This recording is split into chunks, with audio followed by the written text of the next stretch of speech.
Imini yeSabatha mayibe yinhle kwabangcwele. Bantwana bahle base-Afrika, ngithunywe inkosi yamaNazaretha ukuba ke ngethule lenkonzo. Ngicela ke sedlule encwadini kaHoseya yesine, ngizofunda ivesi lesithupha. Abantu bami babhujiswa ngokweswela ukwazi, ngokuba ukulahlile ukwazi, nami ngiyakukulahla wena. Ungabi umpristi wami. Lokhu ukhohliwe umthetho kaNkulunkulu wakho, nami ngiyakukhohlwa abantwana bakho. Amen. Ngizoke ngifunde nasesihlabelelweni samaNazaretha sekhulu nama-96. Ngizofunda ivesi lokuqala nelesibili bese ngiyevesini lesihlanu. Duma besabe abasemhlabeni, abasezulwini balifezile idinga. Nesabangani basemhlabeni, lifezeni idinga, niyabizwa. We bantu bomhlaba, nesabangani, lifezeni idinga, uyonishiya umhlaba. Amen. Lapha emhlabeni, njalo usuku nosuku, uyubona abantu behla benyuka bephambana. Benza izinto eziningi abazenzela ukuthi bekwazi ukuphila. Wonke umuntu uyethi mevuka ahambe ayozama impilo, ayokwenza izinto ezizokwazi ukuthi zimphilise nabantwana bakhe. Ziningi ke izinto esiye sizenzele ukuthi siphile ngazo. Abanye abantu baqashiwe, banabantu ababaqashile abasebenza kubo. Abanye abantu abaqashiwe, bayisebenza bona, benza imisebenzi yabo. Kuye ngokuthi umuntu yena uyitholephi into azoyenza ukuze imphilise. Abanye abantu baye behlukane nanemndeni yabo, behlale kude nemndeni yabo, basebenze khona ngoba umndeni ufuna ukuphila, ufuna ukuphiliswa ngale mali azoyithola lapha asebenza khona. Ebese yawudela umndeni wakhe ahamba ajubalale ayosebenza sebenzele wona. Ziningi izinto esiye sizenze, ezinye ziye ziphumelele, ezinye zingaphumeleli. Kuye kwenzeke kwesinye isikhathi umuntu izinto zonke emhlabeni zimhambele kahle, yonke into ayenzayo ilunge. Uma eke wathinta into ilunge leyo nto, bese kuthiwa lo muntu unenhlanhla, zonke izinto ziyamlungela. Uma ke umuntu izinto zimhambela kahle, kulula ukubethi kumnandi emhlabeni. Umnandi umhlaba uyangithanda, umhlaba ungiphethe kahle, ngoba zonke izinto zimhambela kahle. Azafise umuntu angathi angaphumela eminyango, ababuza abantu ukuthi niyawuzwa yini umhlaba ukuthi umnandi kanjani. Uma usho njalo uthi wena umhlaba uyakuthanda, umhlaba ukuphethe kahle, uyayikhohlisa. Umhlaba lo esikuwo isona sitha sethu sokuqala. Uma ufika lapha emhlabeni mhla uzalwa, umhlaba wakubingelela ngezinto ezinzima. Wathi ufika la emhlabeni, mhlambe laliduma izulu mhla ufika wena. Mhlawumbe kwakumakhaza mhla ufika. Mhlawumbe lalina, mhlawumbe lalibalele kushisa kakhulu. Wakubingelela umhlaba, wakubingelela ngalezi zinto. uNkulunkulu ke okuyena wasibeka lapha emhlabeni, ubaba wethu osithandayo, ngokuthi yena wayazi ukuthi umhlaba awuzukusithanda, wasinika izikhali zokuyivikela lapha emhlabeni. Wasinika imizwa ukuthi siyobona okuyingozi sizwe okuyingozi. Wasinika yonke into yokuhloma, wasihlomisa. Wonke kuyicabange ungenayo imizwa, ungaboni, ungezwa lutho nje, noma uthintwa umuntu noma uthintwa yini ungezwa.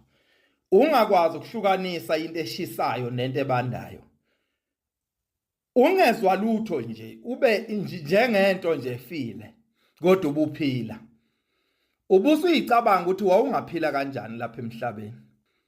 uNkulunkulu wabuye wasinika nomqondo wokuthi sikwazi ukuthatha izinqumo uma imizwa yethu isisitshelile ngezinto ezithile, usubonile ngamehlo, wayibona inyoka, ubusuthatha isinqumo ukuthi uyayishaya le nyoka noma uyabaleka na. Uma ngicabanga indaba yomqondo esawunikwa uNkulunkulu ukujula kwawo, ngikhumbule okwakushiwo enye inkosazana eyayifike emsebenzini izosiqeqesha ngento ethile. Ithi le nkosazana ngangimhlonipha kakhulu umthakathi okwazi ukumemeza igama lomuntu engazange ambone, engasondelanga kuye, bese kuhamba umuthi uyogulisa lowo muntu. Uthi kodwa ukumhlonipha kwami kwaphela mhla ngigibela ibhanoyi, mhla ngigibele ibhanoyi elalinabantu abalinganiselwa kwinkulungwane, ihholo lonke lasukuma. Uthi ngangiyibuza ukuthi leli ihholo lizosukuma kanjani liye emoyeni. Uthi lasukuma leli ihholo ligcwele abantu, laphakama leli ihholo, uthi laze lawo ngene emafini lahamba phezulu kwamafu, laze layo ngibeka lapha engangiya khona. Uthi kusukela ngalelo langa ngahlonipha uNkulunkulu owanika umuntu umqondo ojule kangaka. Uma ke umhlaba usithanda, zonke lezi zinto ezimbi kangaka ezenzeka kithi zenzekelani. Kuke kube khona umuntu ophila impilo esingathi masiyichaza sithi clean impilo yalo muntu. Uyigadile impilo yakhe, akaphuza utshwala, akawubhemi ugwayi, akabasebenzisi nama drugs. Uphila nje impilo emsulwa. Uyathi uyezwa lowo muntu uyagula, usesibhedlela. Mawubuza ukuthi unani, kuthi uphethwe icancer, kuthi uphethwe ushukela, kuthi we une BP. Uma usuthi uyalandela ukuthi yini lento ebangele lezi zifo kulomuntu na, uthola ukuthi ukudla. Lokhu kudla akhule ngakho. Kuthiwa ungabusalidla irice, ungabusalidla uphuthu, ungabusasidla isinkwe esimhlophe, ungabusayidla inyama ebomvu. Zonke lezi zinto okhule ngazo zikuphethe kahle. Zenziwa yini bese sikujikela uma umhlaba usithanda? Kwenziwa yini sijikelwe izinto okuyizona eziyimpilo bese kuthiwa ungabusayisebenzisa, kuthiwa ungabusaliphuza ubisi ngoba luyakugulisa? Konke lokho kuyizimpawu zokuthi masilapha emhlabeni, umhlaba usithandi, akukhona ekhaya, siyahamba sizivakashi lapha. Vele uma usendaweni uvakashile noma ungahlala kahle kanjani, kodwa ngelinye ilanga kuyavuka ukuthi lo muntu akuyena wala ekhaya, kuyavuka ukuthi lo muntu akuyena wakithi. Uma sila emhlabeni kusinezinto eziningi ezenzekayo. Kwesinye isikhathi siye sidunyelwe izulu, lidume izulu limaza abantu.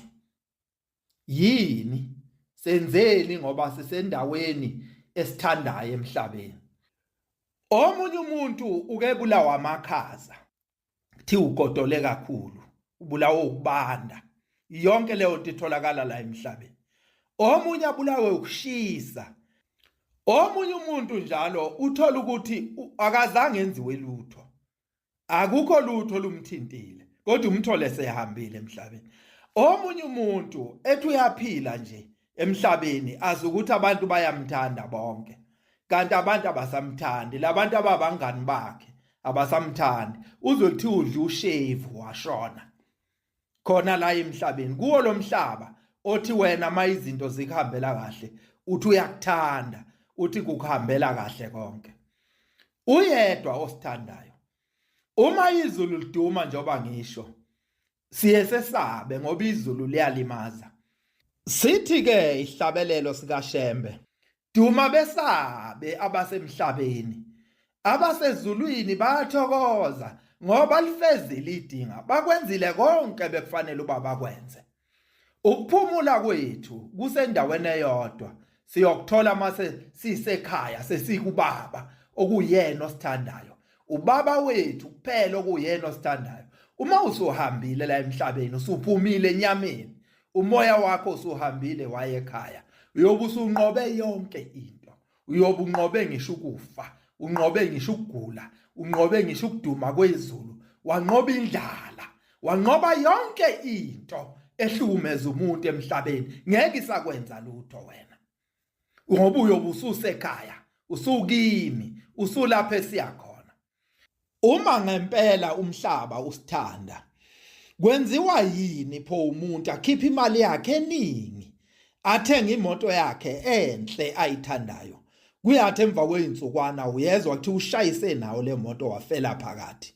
Uma umhlaba usithanda kudalwa yini lokho? Hayi, awusithanda umhlaba.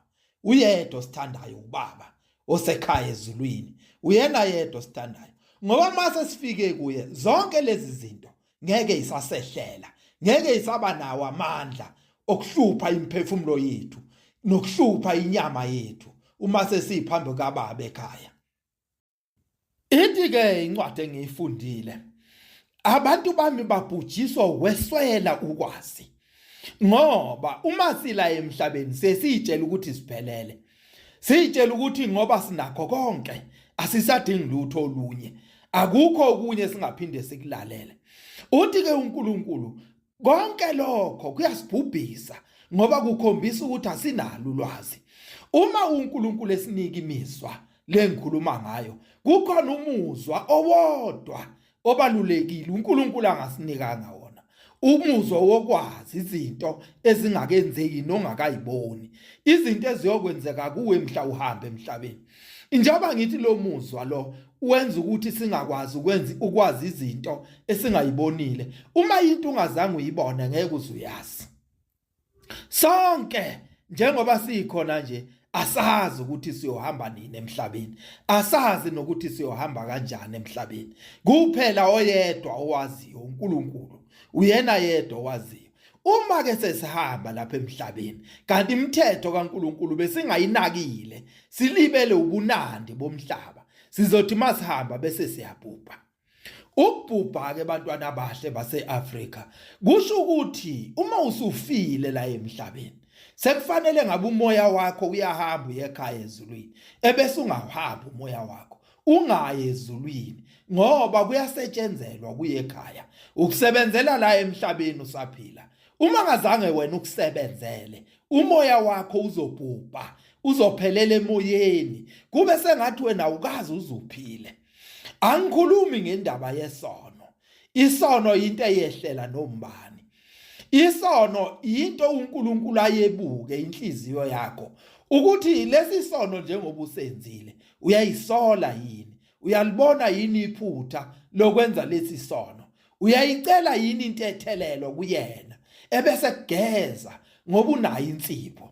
Ilethu uNkulunkulu owayeyithanda kuDavida, wayemthandela ukuthi wayethi mayesonile ebesethi inkosi ngonile, angilutho wena omkhulu, akhumule ngisho ingubo zobukhosi, abhuquze emlotheni, athi inkosi wena wedwa omkhulu, ebese uNkulunkulu esemthethelela. Ilokho kokufuna uNkulunkulu uma ushelelile wawele esonweni. Kodwa uma ungenandaba nomthetho kaNkulunkulu, uthi wena mina angeni lapho ngoba ngikholwa. Bakhona abantu abasho njalo.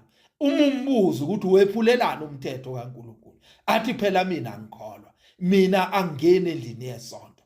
Kodwa ke uzobhubha uma usuhamba la emhlabeni ngoba wena othatha isinqumo sokuthi awufuni ukuwuzwa umthetho kaNkulunkulu noma ngaba uye esontweni, kodwa uzobhubha ngoba namhlanje kulezi insuku zanamhlanje kukhona nje imsakazo.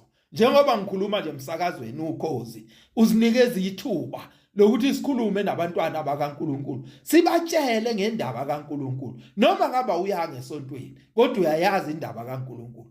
Uthatha isinqumo wena sokungawugcina umthetho kaNkulunkulu. Uthi uNkulunkulu ngizolahla ngoba nilahle umthetho wami. Uthi angizukugcina ngokulahla nina, ngiyobuye ngikhohlwe nabantwana benu, ngeke ngize ngibakhumbule. Vele abantwana bakho uma wena ungawugcina umthetho kaNkulunkulu uzobafundisa kanjani ukugcina umthetho kaNkulunkulu? Ngoba uthi uShembe ehlabelelweni samaNazaretha, uthi uShembe emthandazweni weSabatha, womfundisa umntwana wakho ukuhlonipha wena mzali wakhe, umfundise noNkulunkulu ukuze igazi lesono sakhe lingabizwa kuwena wena mzali. Ngoba uma ungazange umfundise umntwana, icala lakhe lokona kwakhe liyothwalo wena mzali wakhe, ngoba umfundisanga. Isho njalo incwadi yamazwi ahlakaniphileyo ithi, womfundisa umntwana, lapha ku-22 isahluko 22 iverse 6, uthi womfundisa umntwana indlela okufanele ahambe ngayo, uyothi uma esemdala ikhumbule le ndlela owamfundisa yona. Kodwa uma ungamfundisanga lutho, icala liyabuya liza kuwena wena mzali wakhe. Sengiyabonga abantwana abahle base-Afrika. Inkosi ibusise nikuzwile. Amen.